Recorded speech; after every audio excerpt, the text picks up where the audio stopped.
Uma vez um ex-aluno meu chegou na aula meio de ressaca.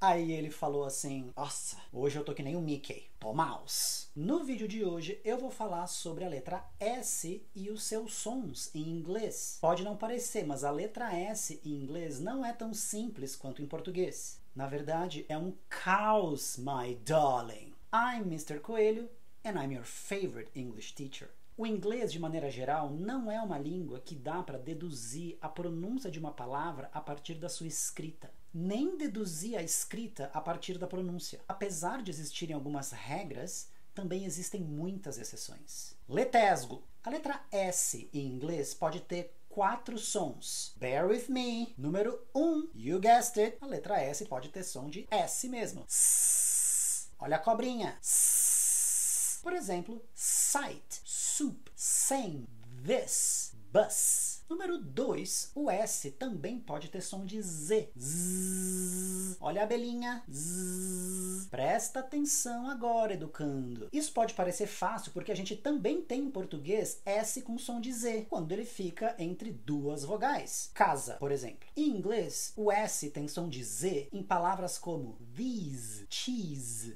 those, lose, rise. Já entendi. Sempre que uma palavra terminar com SE, vai ter som de Z. Infelizmente, não. Palavras que terminam com SE também podem ter som de S. Por exemplo, chase, case. Sabe, o estojo não é case, é case. Base, de baseline, por exemplo, não é baseline, é baseline. Mouse, não é mouse, é mouse, com S. By the way, uma vez um ex-aluno meu chegou na aula meio de ressaca. Aí ele falou assim: nossa, hoje eu tô que nem o Mickey, tô mouse. Então como é que eu vou saber a diferença de quando uma palavra termina com SE, tem som de S ou som de Z? Só escutando, não tem como saber. Como a gente tem internalizada essa regra do português de que o S entre 2 vogais tem som de Z, não fica tão difícil pronunciar palavras como these, those e lose, porque a gente tá vendo ali o S entre 2 vogais. O bicho vai pegar quando em inglês o S não tá entre 2 vogais e mesmo assim ele tem som de Z. Então vamos lá, tá preparado? Por exemplo, is. Sim, educando. O verbo to be, na terceira pessoa, no presente, não se fala is, se fala is. O I não tem som de I, tem som de E o S tem som de Z, não de S. Is, he is. Ai, mas se eu falar is, vão me entender. Então continua falando errado, educando. Mas lembre-se que the difference between ordinary and extraordinary is just a little extra. Além de is, outras palavras que terminam com S, mas tem som de Z são his, has, does, hers. Então, até agora a gente viu que o S pode ter som de S ou som de Z. O terceiro é o som do sh.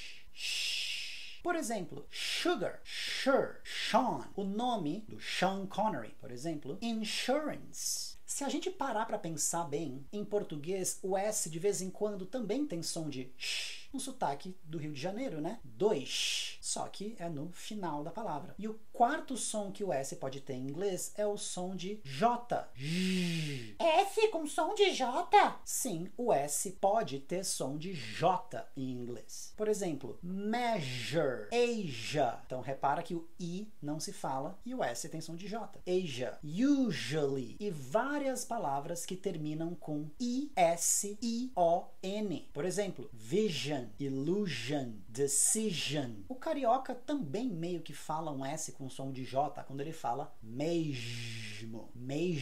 Curioso, né? Enfim, comenta se você já tinha reparado nisso. S com som de J. Let's recap. O S pode ter 4 sons. Som de S, como em sight. Som de Z, como em has. Som de sh, como em sugar. E som de j, como em usually. Agora a gente precisa falar dos 2 S's. Os 2 S's podem ter som de S, como em loss, miss e classic. Os 2 S's também podem ter som de sh, como em pressure, tissue e várias outras palavras que terminam com S-S-I-O-N.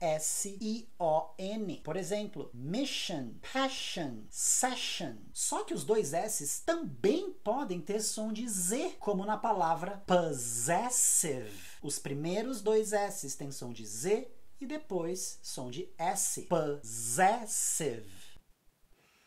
E muita gente fala essa errada. O verbo dissolver em inglês se fala dissolve, com som de Z. Dissolve e não dissolve. Vamos lá. Bônus. Bônus número 1. Atenção para algumas palavras que mudam de significado dependendo da pronúncia. Então, pega a palavra C-L-O-S-E.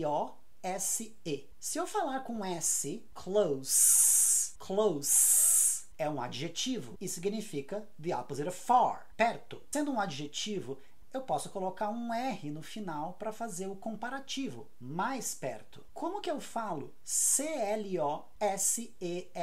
Sabe aquele filme? Então cuidado, porque mais perto não se fala closer, mas closer. Com S, você mantém o S da palavra original, que é close. Então se eu falo close, fica closer, come closer, come closer. Tá vendo como em inglês essa regra do S entre duas vogais não vale muito bem, não funciona? Agora, se a palavra C-L-O-S-E for o verbo fechar, the opposite of open, aí eu falo com Z, close. Então, close com S, perto, close com Z, fechar. Também tem a palavra H-O-U-S-E.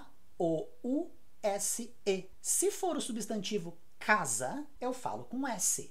House. Se for o verbo abrigar, fornecer uma casa ou fornecer um abrigo, eu falo com Z. House. E aí fica housed e housing. Comenta aqui se a palavra house, como verbo, é novidade para você.